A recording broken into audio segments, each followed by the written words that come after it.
Across the Pacific, our islands stand on the front lines of a global climate crisis. But we are not powerless. Through the Norway Pacific Ocean Climate Scholarship Program, NPOC, a partnership between the University of the South Pacific and the University of Bergen, Pacific scholars are driving bold new ideas that link law, science, and indigenous knowledge. These stories reflect our shared mission to reimagine sovereignty, justice, and climate action for a changing world. My PhD research addresses one of the most urgent climate and ocean challenges facing Pacific Island nations: how to protect sovereignty and identity as rising seas threaten our very existence. For Tuvalu, sea level rise is not just an environmental issue, it is a survival threat.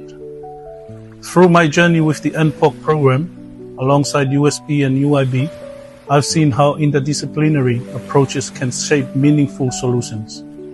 My work explores legal and political pathways for Tuvalu to maintain its statehood and sovereignty, even if its land becomes uninhabitable.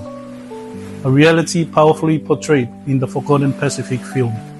At the heart of this is a bold rethink of sovereignty, rethinking what it means for a nation to exist and assert its identity despite territorial loss. As an NPOC scholar, I call on governments to collaborate on a new international legal framework, one that goes beyond the Westphalian model and the 1933 Montevideo Convention. Sovereignty must be reimagined as a living commitment to humanity, culture, and continuity. The time to act is now, with bold, compassionate leadership to safeguard vulnerable nations and preserve our shared future.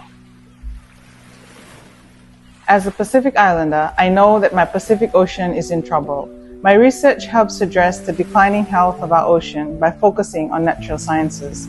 I map temperature, salinity, nutrients, and phytoplankton changes in coastal waters.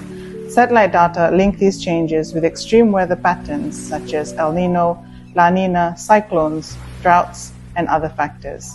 Now, why phytoplankton? We can't see it, but their importance in the ecosystem is huge. Tiny phytoplankton form the base of our food chain, but they're one of the largest natural carbon sinks in the ocean. They produce as much as 50% of our oxygen on planet Earth, and their fossilized calcium skeletons is key to my study of the history of our oceans. My research feeds into better management policies for fisheries and wastewater discharge, and also in the management of freshwater catchments.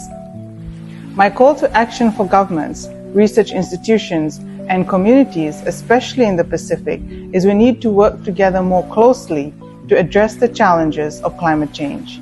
There needs to be more evidence-based policies, more visibility of ongoing research and collaborations, and more involvement of our local communities through incorporation of local and traditional knowledge in coastal areas. Our coastal communities are true custodians of the ocean, so we must do research with the people, for the people. And as Pacific peoples, we are part of the ocean as much as she is part of us. Pinaka.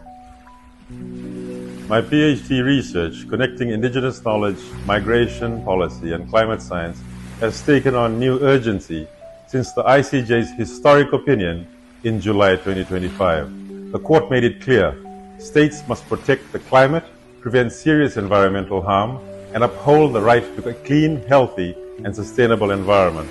And failing to regulate fossil fuels, their exploration, use, or subsidies could even breach international law. That changes everything. My work on climate-induced migration and local agency isn't just research. It could become evidence Pacific communities use to hold major polluters accountable by showing how we adapt, maintain agency, and reshape our relationships with our lands, seas, and climate mobility. We build the case for responsibility, reparations, and duty of care. As an NPOC scholar with USP and UIB, my message is simple. Climate promises are no longer optional. They are legal obligations. Research, policy, and frontline realities must come together to drive change. From the Pacific, we offer a worldview that sees the ocean as family and adaptation as restoring balance. And with the ICJ's ruling behind us, we have a new tool to defend our islands, demand justice, and reshape how the world thinks about responsibility and climate action.